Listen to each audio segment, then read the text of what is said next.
And with this, no, it's Arsenal making a statement, say, this year's Champions League will be breaking Johnson. At least teams in Europe, you be say Champions League, the old version, but Celtic, Red Star Belgrade, Nottingham Forest, the other teams, Ajax, at the Champions League. That's it. We try Arsenal. Not the Arsenal team, the final. Now we follow the path. The Omena Paris Saint-Germain in here. Ono Frana Fana, na ho yene and Obo Fana went to then last season and you can't Champions League winners are your body ni PR, PhD, AP, Musa Wajibi. But football no air corner games for up to me, injuries bet me about the momentum. Energy in the confidence in the and Arsenal is playing so well. And I'm hoping with this results, I'm going to Chelsea share Barcelona 3. Arsenal so I'm 3-1. First and second in the EPL. Now me admit reach that game will be fireworks. Say, only the wins from the Champions League and able rim. The next game, Omo Ekwakobo. Paris Saint-Germain. Luis Enrique make history. Where club captain at Chelsea shining to answer a month in a calendar year. 7:30 Sports. Oh, the Champions League. When you most wins, not Bayern Munich and Real Madrid, and then in a calendar year no matter 12. But annual ring against Spurs. I might say Paris Saint-Germain when you're 13. About 2 or 12 when people the 13 and you are making history. So in a calendar year, the most win for a team Enrique. Or but they know the Paris Saint-Germain Basro, though Omunion through the level Abia both season every aqua in the Champions League. You will see how Paris almost said to me room the knockout stage. Now, and conform to say last season, they were not the best. At that last season, I doubt after emulating Liverpool, PhD Bobo a change here, a different Paris Saint-Germain, especially the young chap, Zeridui and Dembele, added by Caradona. Omondi appreciate and the Bakola mo help the champions. I'm to call World Cup finals on my team and fans also. 5 games, some of the teams for now KB done in boy. You see Arsenal will go, PSG will go, Bayern, Inter, Real Madrid, Dortmund, Chelsea, Naba Sporting. Barca just City, Atlanta, Newcastle, ATM, Liverpool, Galamo, and Ebekwakobo the playoff. But 3 games to go. December, on my back, things will turn around for other teams. Ombesi, Abo, Liverpool.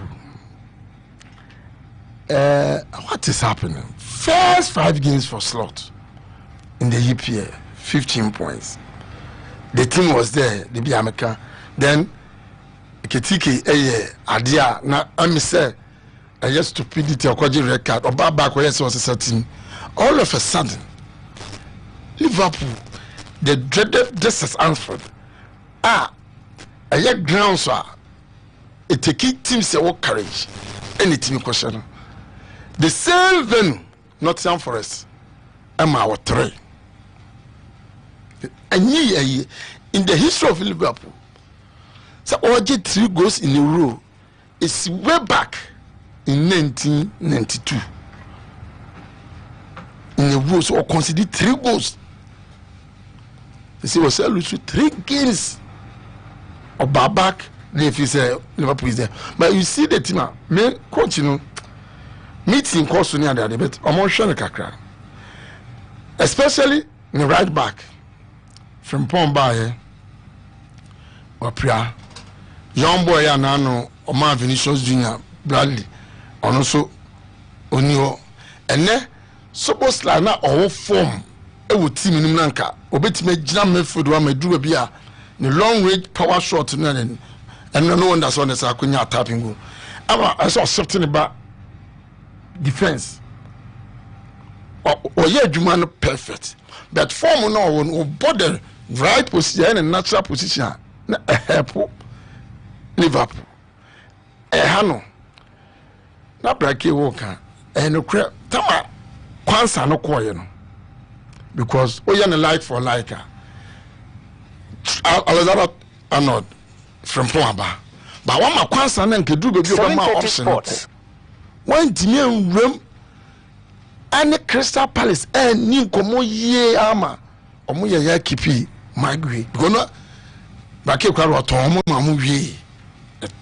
No when the attack na problem enu na ishak ebi anka mo pagya skanim kakra de kofa magwe ne ball cross crowd buyer ana mo twa na bi a general ishak buyer anka be bo kwa that time ani mo na mo ni problem na down nu so sabi ewu na afa jota eko ba na o down nu so Lydia de ewu ni ba ni de na campus city no na otena Anfield ani gentleman because boy no show attitude bi a awiase ka say oni tima na nipa kra papa asam to no de osi ye say ato na o baby na influencers when tina anya sa omo ye meeting they should sit down with him asking no mo say e be possible e bia engineering so many magwe na you should go break bank so mo skira na mo ko fa na the crisis no we uniform enye but you ask yourself he's the same coach obaye obaji the league in his first season ana no slot ball or was it club na naija template na edan no obaye siesie mu kama ama afi the whole time 1 year no do we to ana no say me bomi game because last season PSV end of share Liverpool at that time Liverpool fans say make a weak team make and bet for them to come back our home ground and with this kind of scoreline game we say we crack as a PSV end of but draw Anfield cry you argue with the person at Anfield but 4-1 and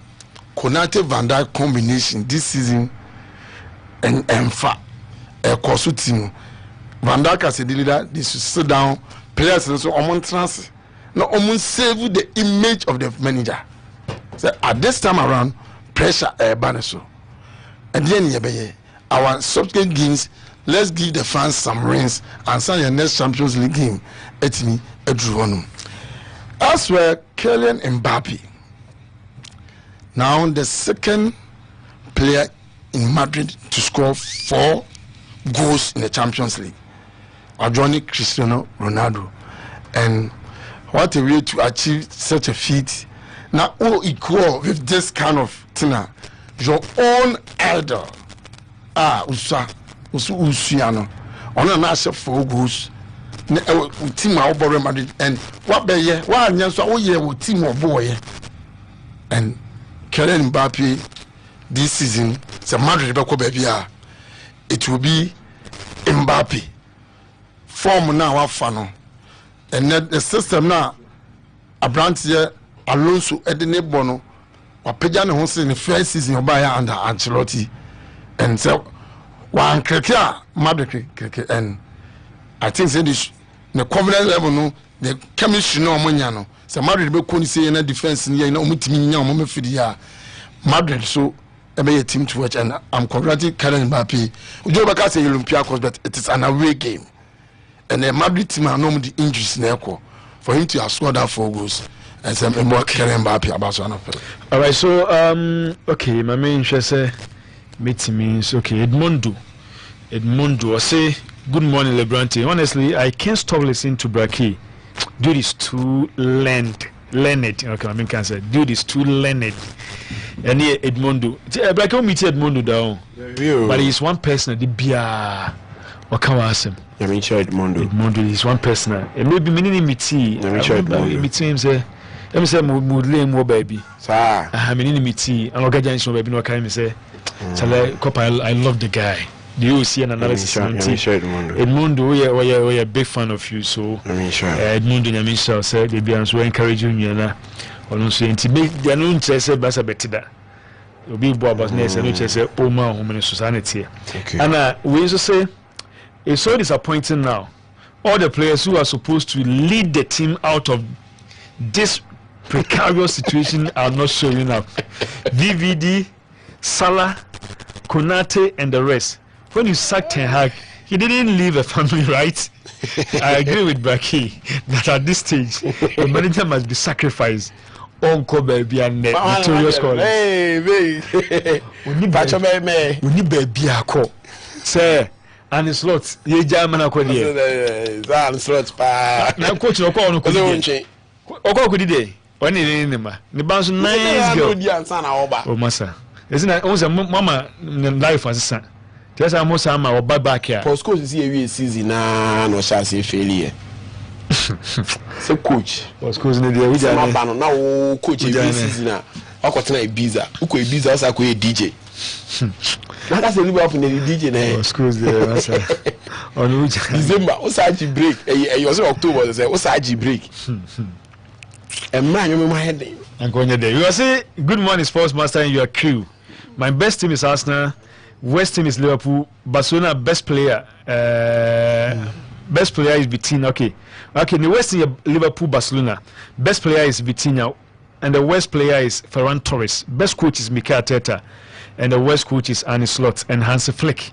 When is the born in 2-2 chief na di free Bremen so I mean more we kakram amount for voice kakra bi voice note on I mean click kakra na me fancy we were say Kopa Yankopon hira mu nyina Mickey susumechia opa me check all of Kopa then American humble me na American me say Arsenal omu ye de nyina omu ni ma omu nkogu se Liverpool the humble dey okay but me share we win so I see there's another one here my say meet me no na nka me dey okay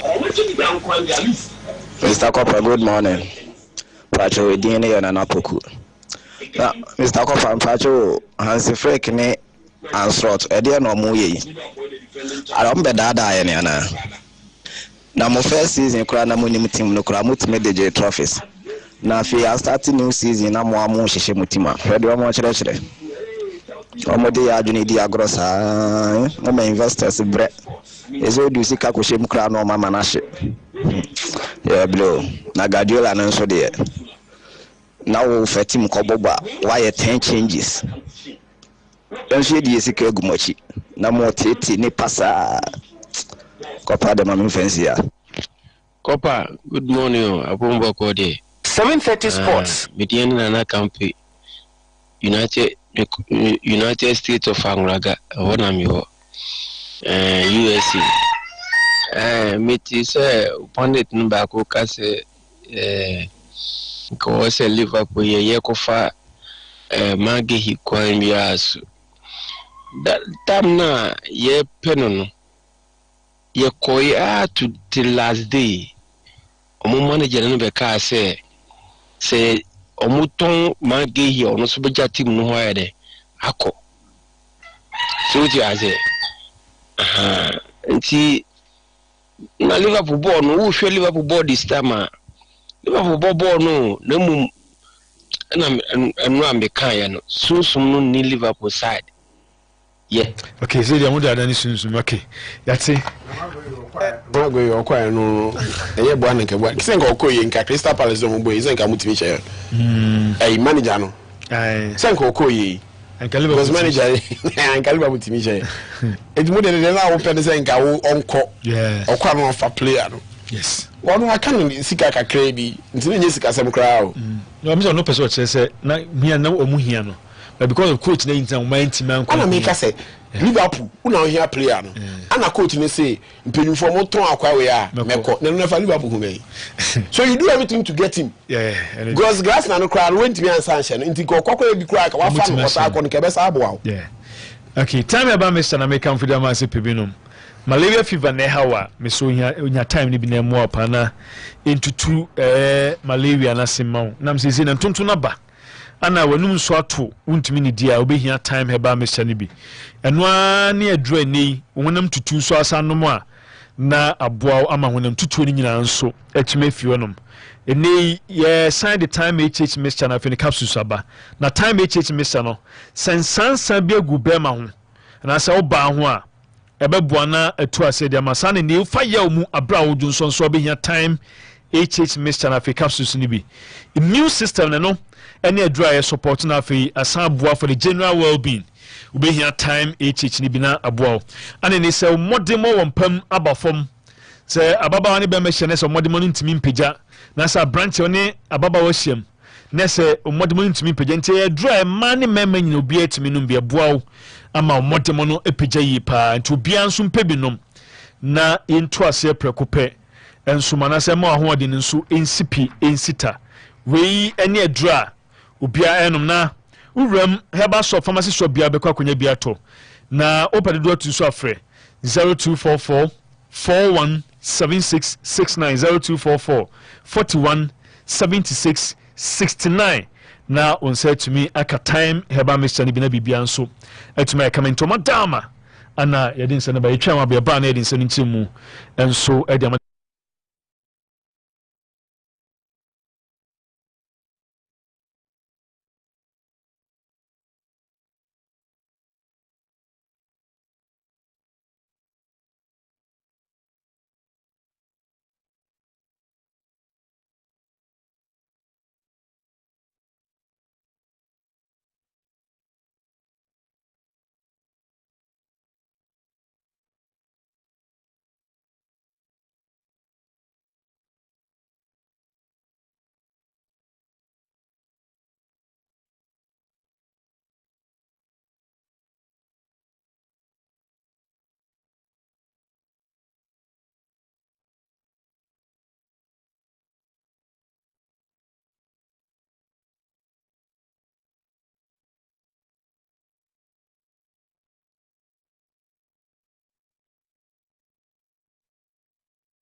Copa Lebalente Nyankopon dom ene eyesan enra ene papa ese na esien wani sana na we dey say that the way we oh and titi die poni na be can by the with about titi die poni as 7:30 current one listen about titi die okay and I'm say as current as be can we bisa na we are people who dey show no 7:30 sports Copa Lebalente yes so top nso jawu also dey na no okay they come right it's only bullet there press with the bullet I want dear miss bullet level no was Copa ni nyina ya dey am bullet say fear on pass bia even Ashanti region crowd ebeti dey am no obet me aje title nti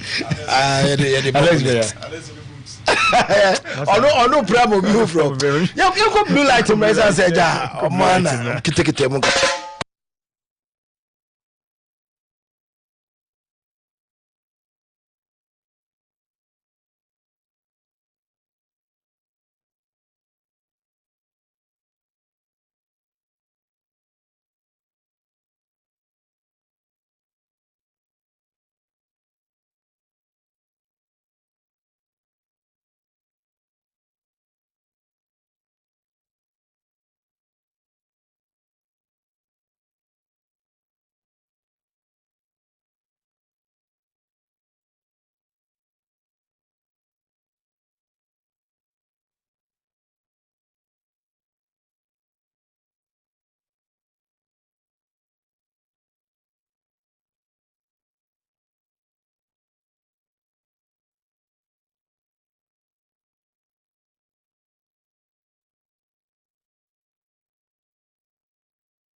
Sika 89.5 Ebroso local sport news no on 7:30 sports and no pay and some nyina na de ebramo aya hyehyehye dendendia no pay enya izikra ba kopa quickly ma mention 7 asia emfa free abrontia ye friend no Daniel Opari aya tawia or your former under 17 and 20 Black Stars of Ghana aya player me pa twa that's all no pay abrontia wanya aya 35 years no Daniel aya Opari tawia or say we retired from my football in team agokensie being local being international you also branch friend Daniel Opari Tevia who also aka wa hanging boot no na me part of clubs a branch na ebo ye nie obobo ansum adema shanti go there bobo ko no oko faxia na wo Tunisia sansum na Real Madrid nyina no branch no akwa bra wo ofri oko FC Porto sansum na ko FC Salzburg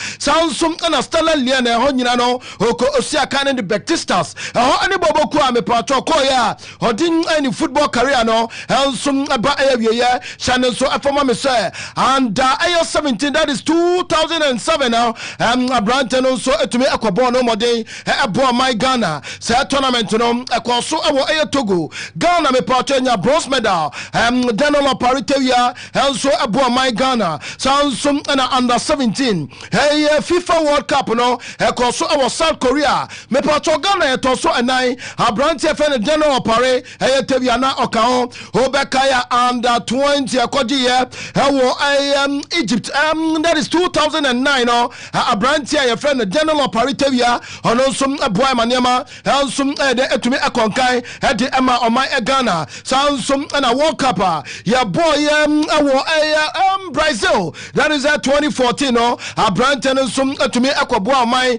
also sum Ghana it's a branch friend Daniel Opari Tevia say me kana so si bono wajaibo aha entin no also some kakra no pay de mamo on sika 89.5 sound so anime part of social media platform no so nyina no ya Samsung live and no so be call Facebook sika FM 985 live sound so anime part of YouTube YouTube no hey Sika FM 985 official ono benya show ni bi enso tuma atwa kama pa enso so ewo ho na me poto me fiwa ma me enko Flagstyle na me poto me ko didumade kakra enso so ewo ho na me poto eno ya da sorry ya opanya ya efrano Julius Debra wono ene chief of staff enso ewo Flagstyle say you are appointing empefo kuku bia World Cup eba be kono enya se kwakoye matwa makwa bia enya se kwakoye jirgogo niema bia nso ho yenkongogu animase sana yakọ Brazil 2014 afi na America for enso ade yi eyemfoni no mepa atọ mpefo se saade na si no mpese bibesi biem enti oma form ya pa committee a omo enso eba be hwese na be ya Ghana ye bon no enso ebetumi ade akọ ayankan yenkonkotie honorable anaso panya your friend Julius Debra wono ene chief of staff abra na o kan sam kakra enso ede tempefo a ya pon mo say World Cup baba be koso wo Canada US of any Mexico that is 2026 no na me zo mni gugu akwan mo na me mo so omo ye se na be ya Ghana ye kopiem World Cup a na ma be konkan ye nyanim guase bibia be koso jojo ede man no open ede samwe ato omo appointing omon also so enim originate this from the presidency just to give you an idea of how important the presidency is this project. We qualified 2010, 2014 and went into the World Cup with understanding and hoping to bring the trophy back to Ghana. For several reasons, we couldn't. But there's always the appropriate time, which I believe is now. And the reason why it's now is that we need to take a holistic approach towards the entire project. And so unlike in previous times where all our focus is on just going in to play soccer and come back with a trophy, we need to shift it a bit. More or less, the part of the objective of this ministerial committee is to plan as to the advantages Ghana as a country can take for the fact that we have an opportunity to display to the whole world that Ghana we've arrived. Because it's not just the playing of the football, but the entire globe is going to focus on what is happening from June next year. For example, we expect you to, as part of your workings, we expect you to lend the technical support to the team and the management team as to how best they can deliver and deliver their maximum best. Okay, I know I somehow pay a friend Julius Debra, one no and chief of staff about no great this ministerial pay for more also about ama Ghana World Cup a kono nema ansum betumi akonkan or some and 72 hours say committee upon me or making sure some are accountable and some actually on my Ghana you go to Julius Debra, one and chief of staff of Flagstyle House. And ourselves that the World Cup is not just about what happens over 90 minutes. It is about what we do with the 4 years leading up to it and 4 years that follow. The road to 2030 begins now. This oversight committee must lead with accountability, speed, and national consciousness. The time for scattered efforts is over. That's why we say we are resetting our country. We cannot afford to enter 2026 with a mindset of 2014 and 2010. Let us correct what must be corrected and amplify what can be built. Let us lead with clarity. Let us act with urgency. Let us project Ghana with discipline and pride. I thank you all and wish you well. in your endeavors. Okay, we more and sana se we ni and sama opinion friend Julius Debla wano and a chief of staff and so our flag staff or see and so etumi edituga na me pato pe for ye no great you mono and now say open on so upon so mo enhwe say na be a World Cup no niam ebetumi akonkan no sem pe for edin and me pato edidi esoi opinion your friend aya stand dogbe wano officer and also the office of the president so and Honorable Kofi Idi Adams one a minister of sports and recreation one and a chair this committee sounds so an honorable Somo Oku Ejato Ablakwa one and a minister of foreign affairs sounds so an honorable George Opari Ado one also a minister of youth development sounds so and a pato openya one also the honorable Yusuf Jeja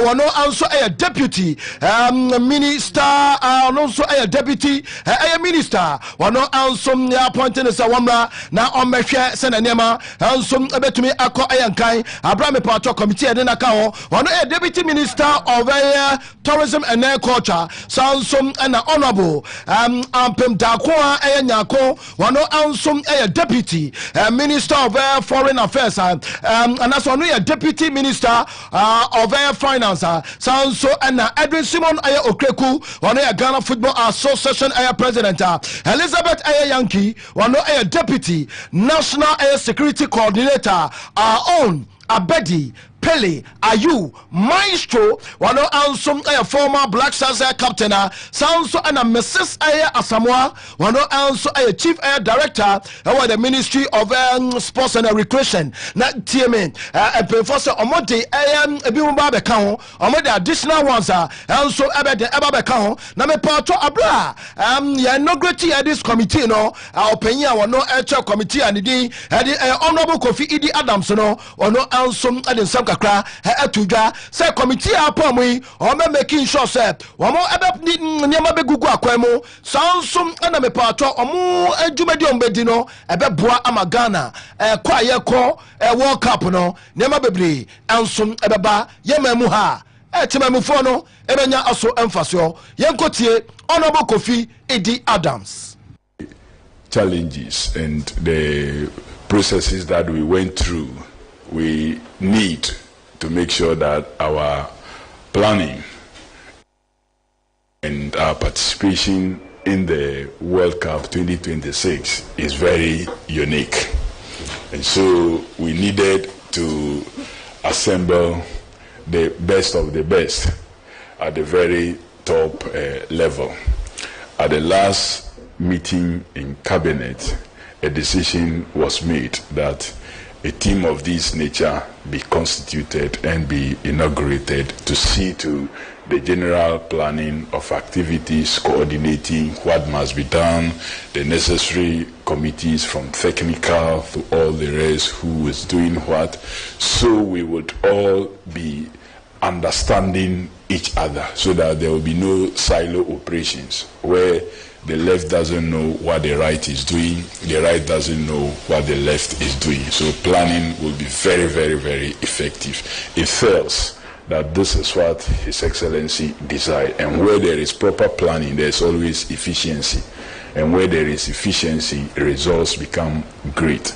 So okay, I know and some opinion your friend Kofi Idi Adams. I want to and chair this particular committee. I want to some and some the atuja enti committee where 11 member committee. I'm also Ababeshe Amagana Yanema and so etumi akonka a ministerial oversight committee. I'm also Ababeshe Senebe Yanema and so be konka Ghana yakwa kopiemo I want so our World Cup no me from any encha class of kache me pato nyankopon aduma nshemu anso ebekoso awo house of okay secretariat me pato 10 am and asenshemu anso ebede ebabaso na me pato shene so efa me say on Saturday and asenshemu ebaso house of NCC me pato pefo ya to aba edemamo from the chairman to the last MMA no me patro mushia na omonsom atuma to again omonso yankanche all national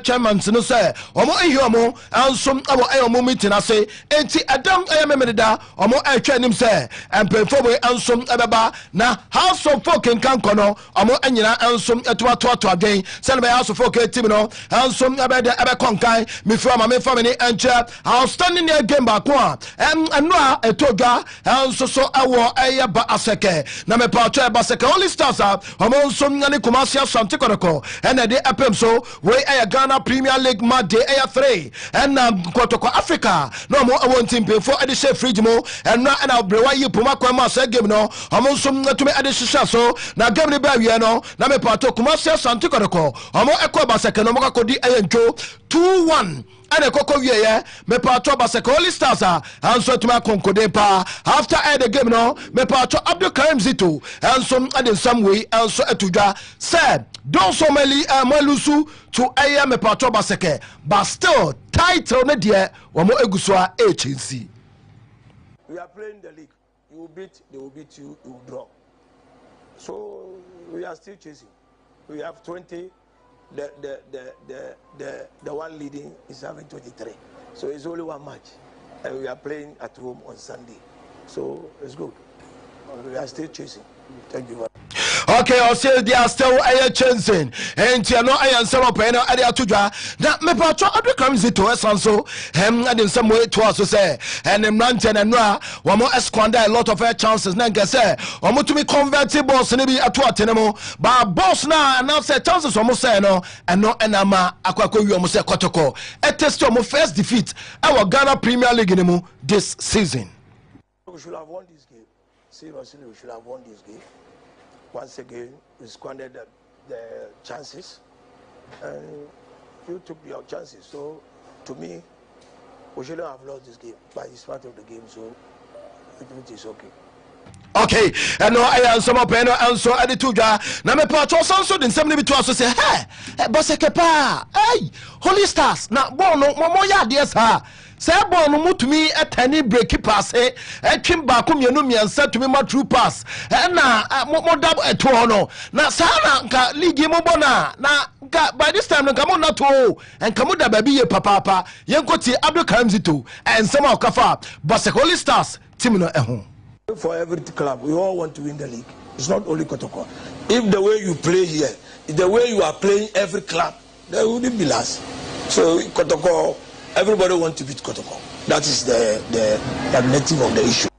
Okay, I know I am some opinion so to me added to Ghana Premier League after Sebaseke. And so I share Kotoko me patron coaches on the table no. And some CFA the same patron teams no Obiabo 11 now ye. Until the table na Dion Stars and LED. One more our so more our 23 points after 11 games so so and a out of Lance so you know after 11 games no more 22 points me patron Mediama Sporting Club etoso after 11 games no our 22 pointer Kumasi Asante Kotoko by that 4th position after 11 games no our 20 pointer me patron Bobo Kwefeni Bibiani goal star said that 5th position after 11 games no our 19 pointer Samsung and Accra also for Shodi Katakam Ranteno head sit on the league table after 11 games no our 18 points Samsung and Ababokua your friend says Samatex 1996 no Ansum at the 7th on the league logger after 11 games no Ansum our 17 points me patro Kalara United at the 8th on the league logger me patro after 11 games no Kalara Ansum at the me patro and Asamu 15 points and the 9 and Asamu the 8th on the league logger me patro 9th no Bobokua your friend young Apostle me patro also after 11 games no Ansum our 15 points Sanso and a Vision FC me patro at the 10th on the league table after 11 games no Ansum our 14 points me patro Shredo All Blacks and I Nations FC and the damn 11th on the league table me patro after 11 games no our 13 points Shredo All Blacks and that 12 on the league table me patro after 11 games no our 11 points Samsung and a Dreams FC me patro that 13th on the league table after 11 games no our 11 points Samsung and Aboboku Babokua, yeah, Efrano, Ayaho United, Mepatromo 14th on the league table after 11 games, Amo Ansom, our 11 pointer, Baseke Holy Stars, Ansom, and sorry, Brekum. Chelsea at the 15th on the League A table after 11 games, Omo and some our 11 pointer. Me patro Bechem United Abokono and some at the 16th on the League table after 11 games, Omo our 10 pointer. Basaka Holy Stars at the 17th on the League table after 11 games, Omo our 9 pointer. Samsung and Ababokua, yeah, Efrano, Tataman 11 wonders after 11 games, Omo at the 8th on the league table. I was just 3 pointer. International some kakra. A PFI Ghana Premier League nima. And then I no pay. Yeah, the MIT4 on Sika 89.5. Nam me pato babo kwe friend Kumase. Aya Asantin aya Kotokono. Me pato Abra. Na opeye ya friend Prosper Nete Ogumuno. Last season about 11 games no. Now we to me anya 15 pointer. Na me pato this season opeye friend Abdul Karim Zito wa born 11 games our Ghana Premier League no me patcho ono etumi aboaboa 12 points na say 20 points ano enti usho mumienu na Karim Zito obono modi ye papa anso wo yenkwohwe house of folk so akate me patcho peya na ye frano Watara me patcho abra ye ball Ghana Premier League last season house of folk ball 11 games no na omo ewo 18 pointer me patcho this time no peya ye frano Masawudu didi Dramani wono so obono modi ye papa oyere no but o shame ono ne points oboaboa no compared to peya ye frano Watara asa Watara heavy kakra because that now Watara na baby odano na on the 4th this time no house of folk at the sit on the league A table nti Watara o share o compare mienu na ya dia Watara e say no mono and some konkan ye papa kopa emre no kwa na ekọ stories no some edoso MTN FA Cup no ho nsem e wo haba emre na di adwuma bre na e benti ye fancy so na ese Gary no ye nebi nti ya fanso ana wona abadwafo entwaso enfama ya that's part the toxic man no Edmond Osafo the toxic man ana ye tenin kase wa the local stories ni nyina so ediama enti abadwafo so no nyina bibrem we say good morning Sika Sports. Liverpool's canker still continues and there are no criticism across all sports media stations. No problem. Last season we were praised and this season blasting. That is reality of this world. You can't always be perfect. We shall bounce back. But still, you never walk alone. Original from Nkarie. Onono dia ononso ede about adiamaya no penunti. Fadia bra na emene kra konti en hwani mrum kakra. Ekra ha sema me wuya na bra kin so aba. Enra outstanding games for Kumasi Asante Kotoko. This is Nina Benavi, Obiabo 11 and Mikaisi Fiana Nida Kumu Ebetna ha Nachum Nana Yese should Kotoko Erenia Omabeda top Anna Obigas and Omar and I'm so a advantage the moment so woman Silibisia Kobet Karim Zito out of the 39 points, you know. Onyamutu. So the outstanding judge Karim Zito or a failure. But over the whole season, started yet to even concede a goal away. But anyway, all conceding or conceded 2. As the first defeat of the season. So say 18 teams in Nano. Obia will defeat. Oh, and now got to crazy. I'm not running team by. I do 23 points, the same points as Adriana. Now Adriana maintaining the first. Pando out of Lions, then Koto, and interestingly, the league table no. As from the 11th position. Raketi, Nation saves in that level 13 points. VCFC the 10th 14 points. Young Apostles 9th position 15 points. Carrera United 8th position 16 points. Samates 7th position 17 points. House of Folk 6 18 points. Gold Stars 19. Kotoko 20. Between Kotoko and the Mediaman 2 points. Anna Lions 20. The others first lead, the other second 1 point. Nyasanka if we let me 1 ban 1 point. You say Anna last season do no points gap by the war or Montebello. Who be overseen will be 9 points, those 12 points in the and the simple as you didn't say Obia tries to win a home. Why should it be so? Obia tries to win a home. ABA league in nature league in the modern ball. And it's any level it's here. But Obia and Obi tries to win a home. It's simply catcher and how a league collapse the modern city. Anyhow a league in equal. Basakea we win in the second game here in the boy. The first game we win and I think Go Stars. Yeah. Or Bonifier. I'm not saying they did something to take away those 3 maximum points. To say Endra Kotokodi, there's nothing I took away the shine of the game. But they all tried to win at home. Winning up against Go Stars and then also winning Kotoko. Go Stars are the defending champion of the league. Yeah. Kotoko has the history, the biggest club in our league. So person Asamoah another has better. So they just pick wins at home. Because if you know Obi person be Amobi abede ababeshalo. It's a hardly and the match day be near the kind wins nearby no. Do draw away the umko wini away. And Bagoda show 18 position 11 wonders. My man said on the crisis in 17. On 3 points. Holy Stars 9. And Sanyo winning 10. Brokum Chelsea 11. Howe United 11. Druseps 11. Oblast 11.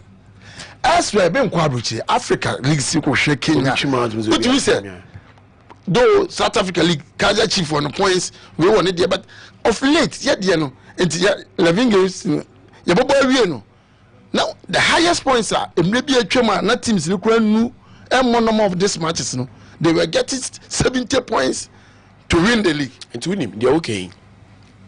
Your issues were in league when it comes to games in air baby, yeah.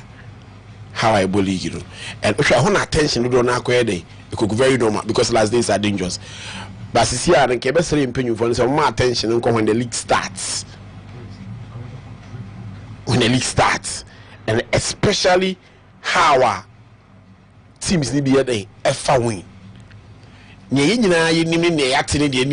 About bribery when the league is coming to you and starting. My league na share yes start when a league near the ABA and the man pay for near the alcohol but it sounds say yes share points accumulation in your money in hiding a penal if you are baby my league near the because me a Copa FC me a Bra KFC me a Mickey FC they in pray na me a year Thiago Toxic FC our match now omu is saver. It says that points near into me say me two and my Toxic FC Etiabi and my Thiago FC Abra onemomboa na me nya chance we ni Toxic and Copa FC meet me ababe sound because already points near den eyepe patriotic ko we ase na nka gab na ewo mu no abepe me league ni be we ni ewo wa it would not even push you so we call Toxic FC no akọ Thiago FC say o kwa den okwa akọ bibia mo wini common ye league wa ha okromu ha ye hu obi a otimi ma manfo fuo so mebobo just imagine say points in we huge has a call became nano last year games you know just imagine what happened and we know all this and my and was attention no equal league no so near making sure say nyoma better na one in terms of officiating yentimi in frame in terms of how our security base in nyoma be ntimi nya dey enko ye our league na chassis mu yentimi nya dey ye nyim frame any part in the bribe ni nyoma sem no mu eden eni soro but a hono intimidating any idea dey e ha adwe wo pa really part intimidation yes and bribery and it's true enra utie basake supporters na se ball no kom a uti se omo catch referee no hey referee ase omo sa be no mo baka me yo league ba ade bi asi MTN fake for de bi am kasa se be proximity omo de bae eno de bia okaso amene obenya asem na no che wade enra mediama any Rose secondary Rose Park and a boy. And say you how do you do this? Moses Park and the team Rose Park. And media my Moses Park. I don't know Bobo. 7:30. I don't know Bobo. It's about question. About interest cover. I don't know about Bobo. I don't know Bobo. I and sika proximity ni wo. And then you futu fra. Nigeria won the team or any business ni kumeti benye team ka dey secondary Rose Park e bi obehia na seasons no mo boba be share semi final and final so ba kaya elsewhere Abruchi Crystal Palace una no omo qualify for na omni Leon ni o say that issues ba won say conflict of interest so you try to reduce it. That's the point. Yeah, I agree. It is a possibility ni wa ometimi ahia betimi ache Red Bull Salzburg and on the channel how does it affect say omumbo common interest unti but all try to avoid it conflict of interest try to avoid it but say I'm ready so it is say as a proximity now wo kana ka probability say e bia commune no be share and would have been so high but we in the proximity into and I'm going to I perfectly know okay Biana me no ya but the reason at which the year two sana mo we no a consideration to the club say there teams no and I'm say division 1 division 2 clubs omo sika one more thing it say within omo region wa traveling from one place to another no one of the days na be be teams no you too for no I agree when him say I don't know follow up answer but the name no mu yet it's what they doing the regional football association among division 2 and division 3 for the show on sano and the resources no munya e fi on mother association no mo aso so e dey here e be pushi craft in the cry your ball na your ball krum ha no ko pan patch of fat question 2 3 your ball na your ball no krum ha no se e hwesika manfo nya ne e dey na yenya na e sika Because come in and it's come in sika manfo na kasa organize sa kasa pump in any expectation as on MTN for tenancy din come out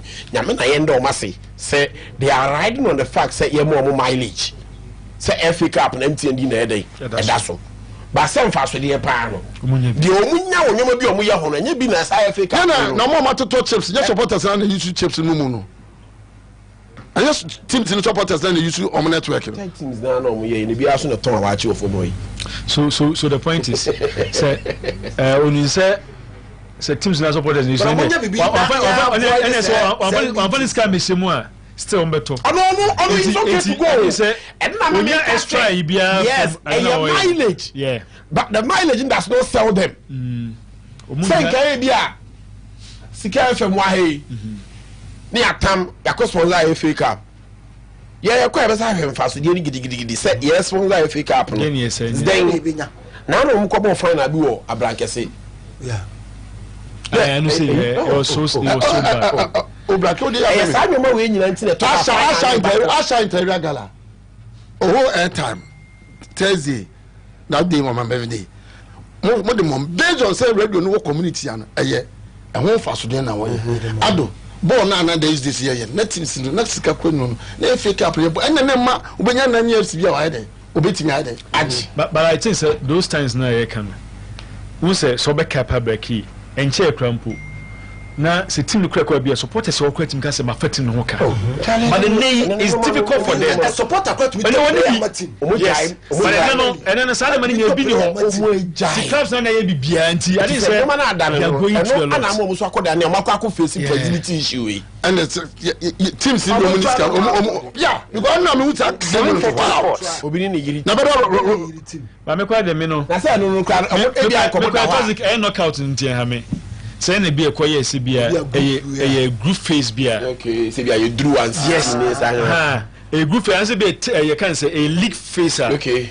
And can you issue? Bet my compromise can go also back film. We from down pan so go say me show and me show. Back be definitely back film. Motivate me. Rose Park. Any Mediama. One of the 730 Sports. Ebebo Rose Park I say. I say bia na you so motivating voice no. So me shenu ku. Okay. Mediama West. Back say it is a discussion and you go so no and the GDS they be ameka say you can't teach in terms of football we Kromas is here no. Your local sector no the TNFA Cup and also but the TNFA Cup first and knockout near there stands out to be the attractive MTNFA Cup no allow me the shell in Sanoba no Mr. Park I told him point blank say I said no na attractive the organization, the preparation, the hype, how they've taken things into consideration.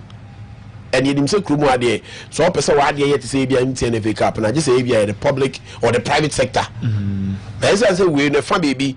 You know, I the Nantico buy Muntino, and granting it to me, I buy Hako Jiska, MTNFA Cup, want to go buy Honko Pebi. Okay. And no, and that's all. And they sure say, do not want to do your maybe. And this are in now one a bedding a beba form because a bad form is here now. I'm not sure it'll be good for the sponsors. So sponsors no qua. I'm not sure it'll be good for the FA. And it didn't so as his cap. But some moment when you know these challenges would come. But trying to solving them and not only lead to set club also go through situations and make it worried about it. Yeah. 730 Sports. On my class, no. How I know more bread, and name prim, about so abre. And I say, on my take club in the bresso. Now, Fabi, or that probability of error margin, error being a womb, see a proximity between two clubs, which is a Rose Park and the medium. Okay. Kotoko. And then maybe now. Kotokori has phobia dinko bra kwame twalo to semisha no oni guy ba kubi has ni ne say na efunu be na meka so kwame nim okay 730 Sports aga no efunu be na meka so kwame nim so finally Kotoko has received the defeat. Me sure say teams no be lose. I was expecting this defeat from Baseke to Kotoko. Give me Koye part to the last moment about the Kenya as I go. But among Oma, meet me as a Kotoko or my bone, Pachokotoko boy 11 I stand one bone in a symbol. So man take advantage and we never could crowd. Yeah, I'm found Kodasro. Yeah. And I know the piano, I had a special big say when you have the outstanding, it doesn't guarantee you sell Kodasro. Could place on my advantage. It being returning and a place no more prepare. Still injuries or. Still in the main two strikers of Mudi Agros is here. Our Muli not available. Okay. But I had two came in and across 30. And he has been able, you see, as I miss here, Fabina, you try to pick the positives out of it. Okay. Zito must be having injury issues. But through that, he has been able to pick his regular starting 11. Okay. Frichiro in Finfi. And to some extent, anymore. It's injuries now, but you know, it's me. I'm on that way. Said my member boys when you're there, and had it not been that defeat, Kebet Maka said, "Oh, I'm about regular in the starting 11. No, they've been good for Kotoko, but I know crowd we can still say, those guys who are about regular, the man on day in and day out, they've been good." Okay, my man. To say he's surprised. Baseke, born or boy, na sase bia na kade bia o mo bona ye no wanwa so mo da be o mo ye de o mo da no but everybody wants to win against us and Kotoko. Okay, my man now me phone line 0544 24 40 40 0506 895895. Everybody so hello Koba. Good morning Yamiche. Mini am watching now what is there? Yami adu as o kasaba from no I said Kotoko administration, you know. I said all the time you should be guided by 730 Sports. So what kind last season? Going into this match last season, that was the answer. It took a certain negotiation to that bottom. I'm going to class or the kaya. Yeah. So the kaya, just like you. So you institutional memory do what? Or as a club and guiding. No, say you need to be a breaking down. So the kaya after seeing the sheet, it's the position of the same deal. Remember last year, the same score line 2-1, and the issue of people. So I'm only hoping and praying. So when we can just last year, we see here, still we don't like here. Then we should not also after that 5 days every year. I'm hoping and praying to see this thing. Now, the only thing about the strikers, the information. Okay. Thank you very much. Hello. Papa. Good morning, sir. Good morning. I like Phobia. I like now Papa. Someone can say, Yana, Yanagi, sports exam, a motion palm, the man, Papa. Yes, Namad Mamediama, I'm Baba by supposed to do it. Yes, shaky. No, you have to focus there. You're paying for the other match and I was channel. You need your home pa. Miracle of one pack and you need your home. The I can why. I'm going from there. Thank you very much. 0544 24 40 40 0506 895 now.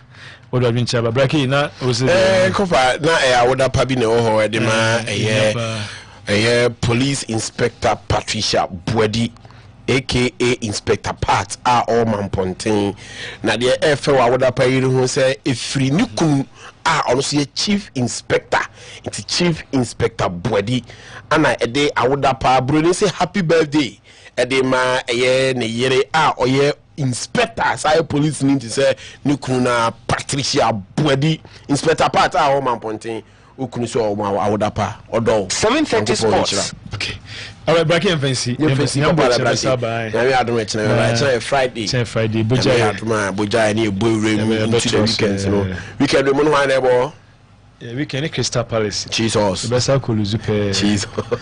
Besa hard. Yes, I go say go fu ya besa won na ko hard. You go say. That go for no one Seus Park. Mo ko bodo e. Seus Park. That go for no one ebo weekend ni.